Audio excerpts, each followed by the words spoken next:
Have you ever looked at your own life and thought, this is what I worked for, but why does it feel like it belongs to somebody else? There might not be anything dramatically wrong. You might have the respectable job, the home you once dreamed about, the relationship that people approve of, the routine that proves you're responsible. And from the outside, it can look like your life is settled, successful even, right? But inside, there's this quiet thought you keep pushing away, like, I don't know if I want this anymore.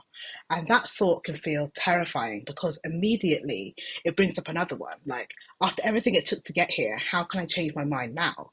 And so today I want to talk about the moment when you realize you may have outgrown the life that you worked so hard to build, not because you failed, not because the life was meaningless, but because the woman who built it has changed and she's finally asking whether it all still fits.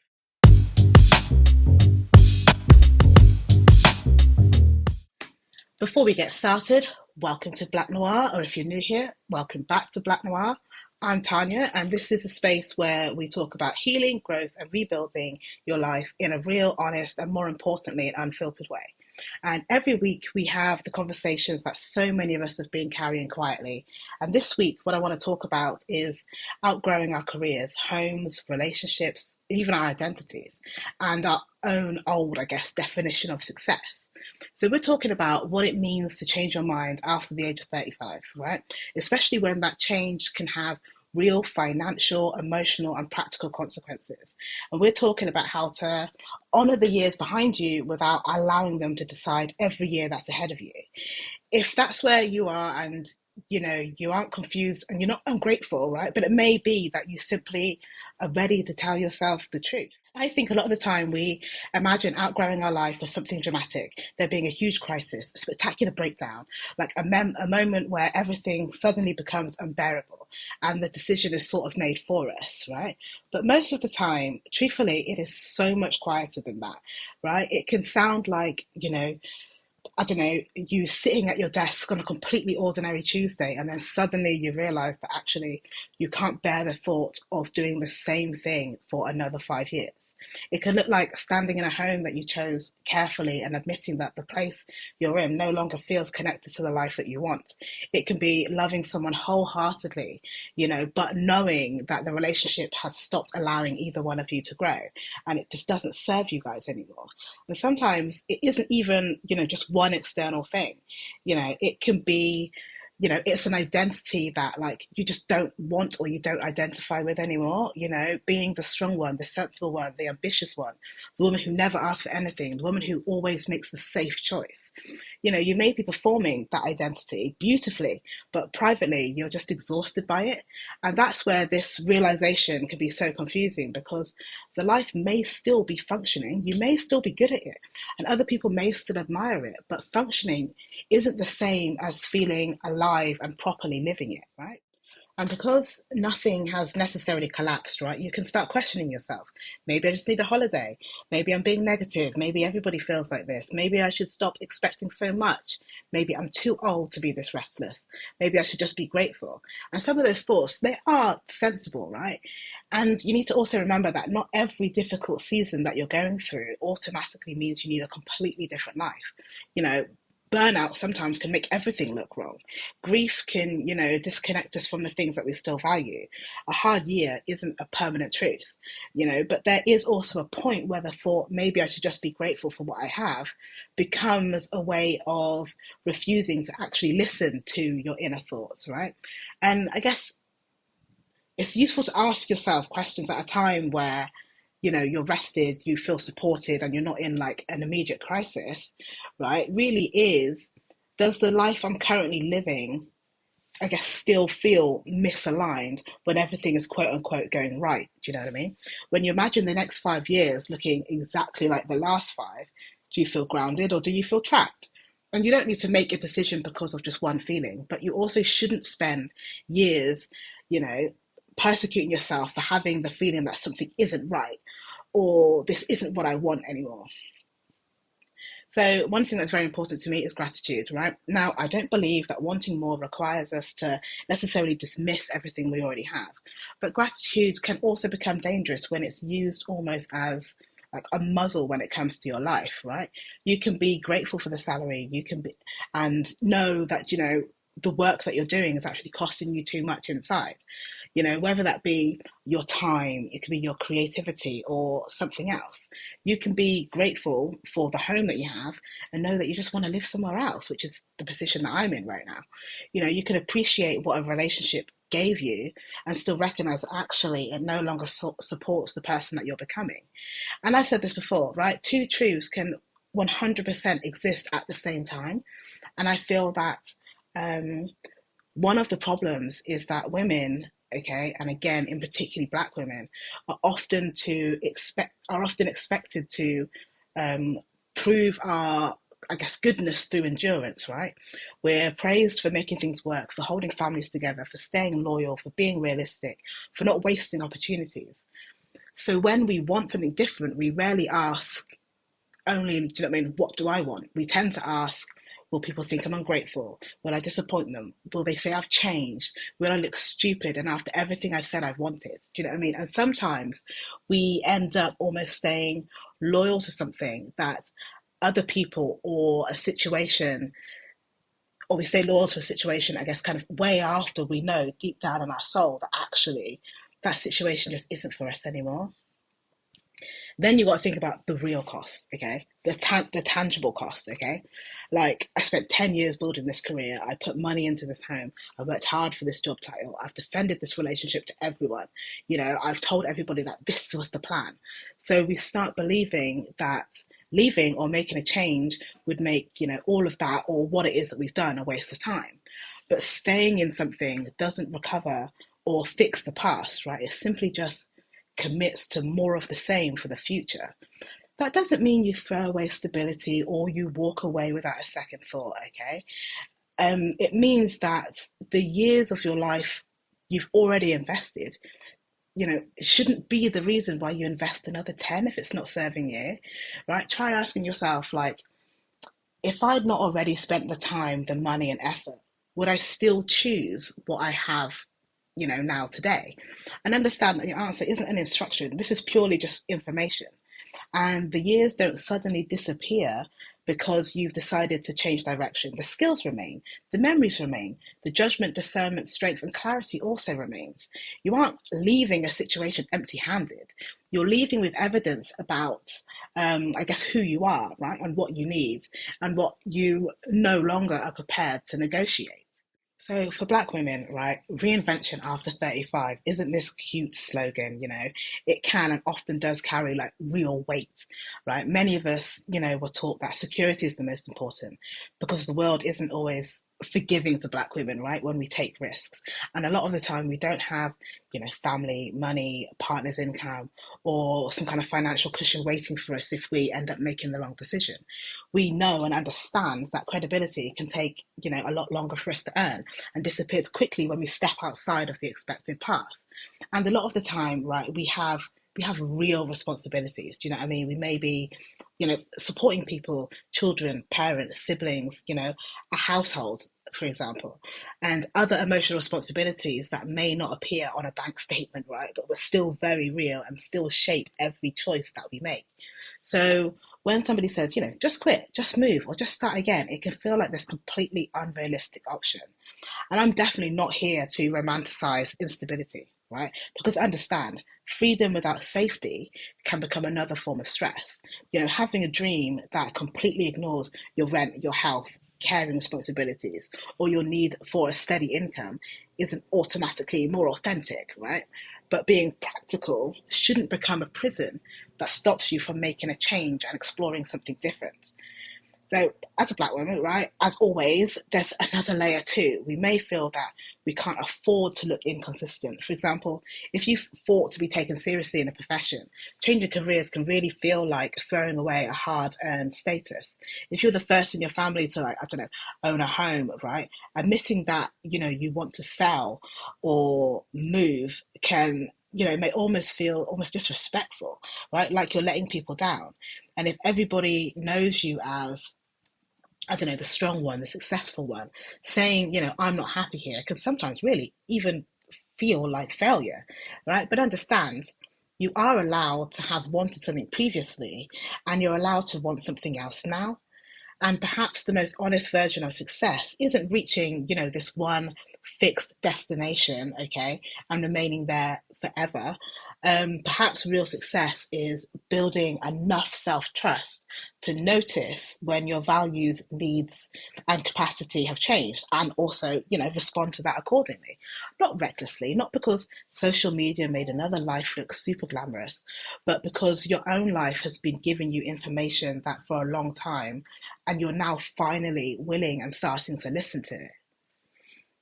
Sometimes the thing that you've outgrown is your career. You may still be more than capable, you may still be earning, you may even have reached a level, that you once wanted, but the work itself no longer connects to your values, your energy, or the kind of life that you actually want outside of the office. Now, that doesn't always mean, make this complete career change. It may mean, a different industry, employer, pace, role, or relationship with your ambition. Okay. Maybe you don't want to climb the corporate ladder anymore. Maybe you want to build something of your own. Maybe you want to work to become one part of your identity, or maybe you want work to become just one part of your identity, as opposed to it being, your whole identity. Sometimes it can be your location. You might have created this perfectly reasonable life in a city or a neighborhood that just no longer gives you the freedom that you need. Wanting to move, might not mean that there's anything wrong with the place. It can simply mean that the environment that you're in no longer serves you. And the question isn't just, can I survive here? It's actually, can I become more of myself here? Sometimes it can actually even be, a relationship or a friendship. You may have built the connection around who you were at a particular time. Then one or maybe even both of you change. The conversations become smaller, more surface level. The roles of your friendship or relationship feel more rigid, right? It's like you're protecting the history of your friendship or relationship more than actually experiencing the relationship in the present time. And sometimes the thing you've outgrown is just your role within it. Maybe she's someone who, used to always never say no. Maybe she was always available. Maybe she carries everybody quietly. Maybe she makes the sensible choice, doesn't ask for too much and ensures that she never becomes inconvenient. You can definitely outgrow that woman without hating her, right? Truth be told, that woman may have protected you. She may have helped you survive. She may have earned approval in spaces where approval felt necessary. But the qualities that kept you safe in one chapter can keep you small in another. So this conversation isn't only about external change, okay? It's about noticing which version of you is still running your life and whether she's the same version of you that you need to grow. And one of the things I don't think is talked about enough, right, is, I guess, the grief that can come with changing your mind. We often associate reinvention with excitement, the new job, the move, the new look, the fresh chapter. But before the new chapter becomes real, there can be a period where you're almost grieving the future you thought you would have had. You may grieve the woman who wanted that life. You may grieve the years you imagined remaining in that same life. You may grieve the certainty you used to feel when you described the plan, okay? You may miss parts of your current chapter, but still know that you need to leave. That doesn't mean that change is wrong. Grief also isn't always a warning for you to stay stuck or for you to go back. Sometimes it's nothing more than proof that something mattered. You don't have to rewrite the past as terrible to justify wanting a different future. The job may have developed you. The relationship, may have contained real love. The home you built may have held the most beautiful memories. The dream you had at the time could have been sincere, okay? And you could honor all of that and still say that, you know what? This is no longer what I want or where I belong. So there's also the chance that there could be this, I guess, grief, if you will, around how others see you. When you change direction, people may question you because your decision unsettles the story that they used to understand or the role that you played within their life. They may call you impulsive, even if you've actually been thinking about this for years. They may remind you how lucky you are to have what you want. They may list out every single risk that there is if you make a change, almost as if like you haven't considered the risks yourself, right? Now, some of them, truthfully, they may be genuine concern, but some of them may also be like a projection of their own fears. Understand, right, that your job isn't to convince everybody. Your job is to become clear enough that other people's discomfort doesn't automatically become, I guess, your instruction that you need to live by. That doesn't mean that you refuse wise advice, right? It simply means, noticing the difference between someone helping you and somebody needing you to remain familiar to them. The people who love you, they may need the time to catch up with a truth that you've been living privately, and give them time where you can, but don't abandon yourself or your dreams while you wait for this universal approval, okay? Because let's be honest, right? It may never come. So, how do you know whether you've truly outgrown your life? Or whether you're simply just having a difficult season. Okay, start with a real, honest, I guess, life audit. Look at four areas, okay? Your career, your lifestyle and environment, your relationships, and your priorities. And for each one, ask what still gives me energy? What consistently drains me? What am I maintaining mainly because of how it looks? What would I choose if I were making the decisions again today? Then ask yourself, I guess, a bit more of an uncomfortable question: what am I afraid will happen if I admit that I actually want something different? Maybe the fear is money. It might be loneliness. It might be disappointing your family. It might be starting a job, for example, at a much lower level. Maybe it is discovering that actually the new thing that you want isn't perfect either.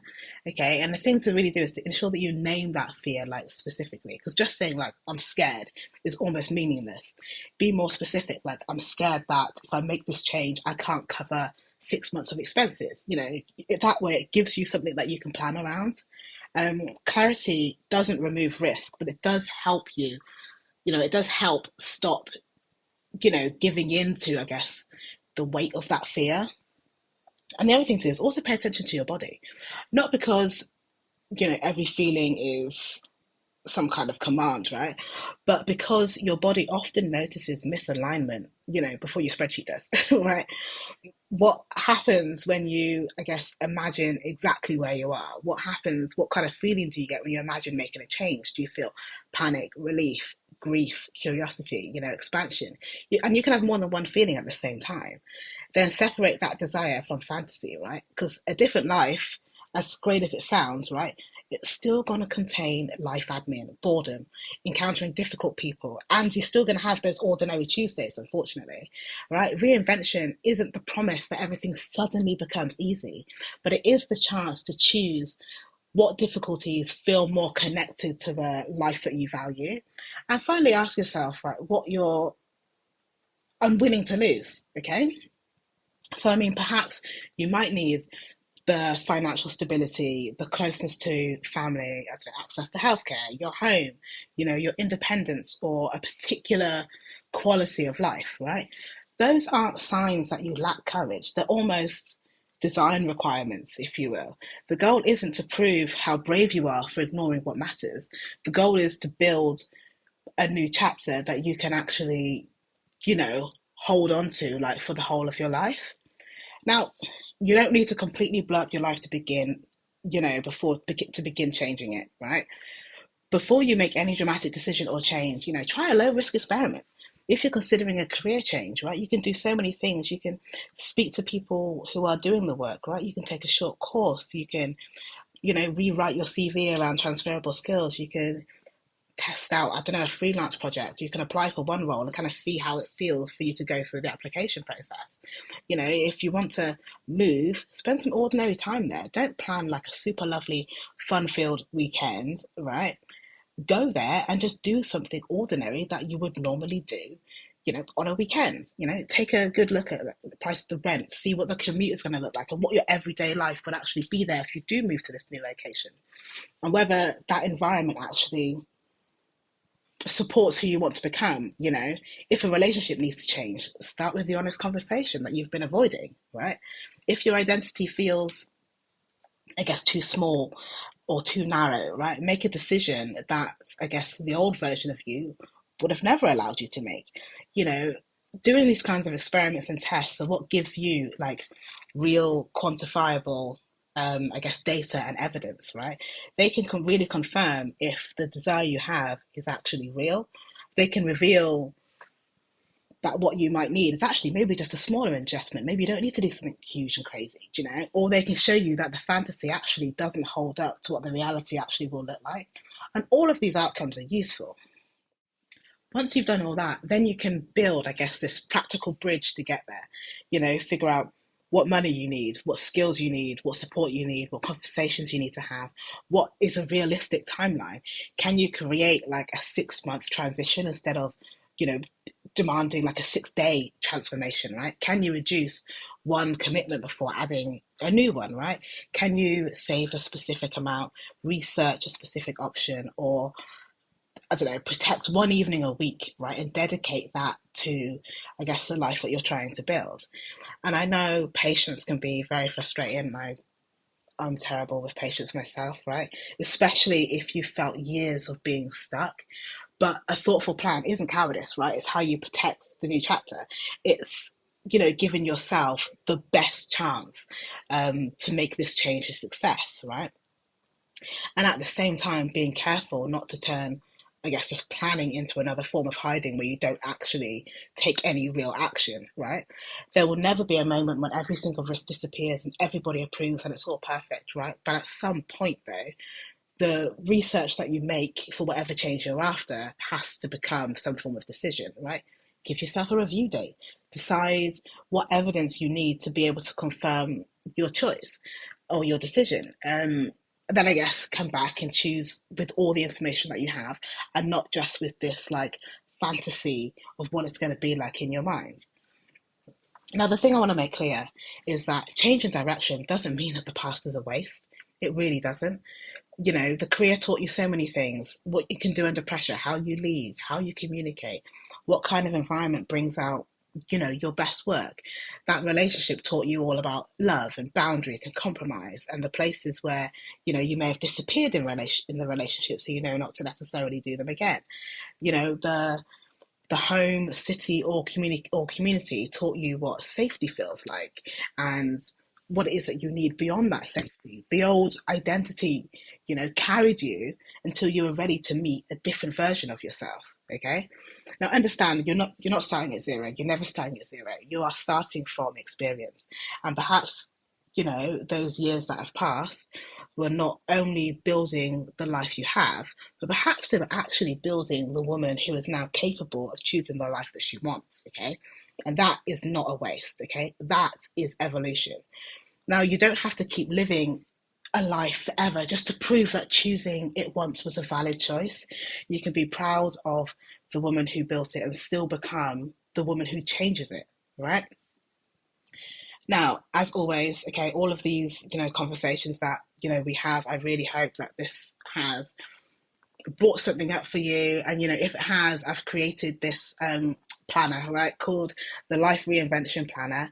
It's designed to help you, I guess, evaluate your current career, your lifestyle, relationships, and priorities before building a practical plan for your next chapter.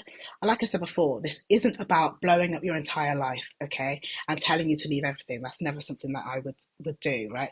It's about really helping you start that conversation, helping you move from this vague sense that something isn't right into a clear understanding of what still fits and what you've outgrown and what a responsible next step could look like. So you can find my planner through the link in the description, or you can visit my store on my website at blaquenoire.com. And as always, don't forget to sign up to the Blaque Noire edit and read our latest issue on this topic and get all of the other issues direct to your inbox every single Sunday.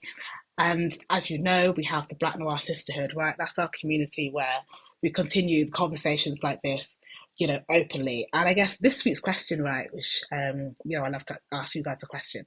Um, if nobody judged you and money disappeared from the decision for 5 minutes, what would you change? And I would really, really love to hear your answers. Okay. So just pop it in the comments. I read every single one of the comments and I will always respond to you. And I guess the final thing that I want to leave you with just before I wrap up here today is, just remember you're allowed to change your mind. You're allowed to want a life that doesn't make any sense to other people, but it makes sense to you.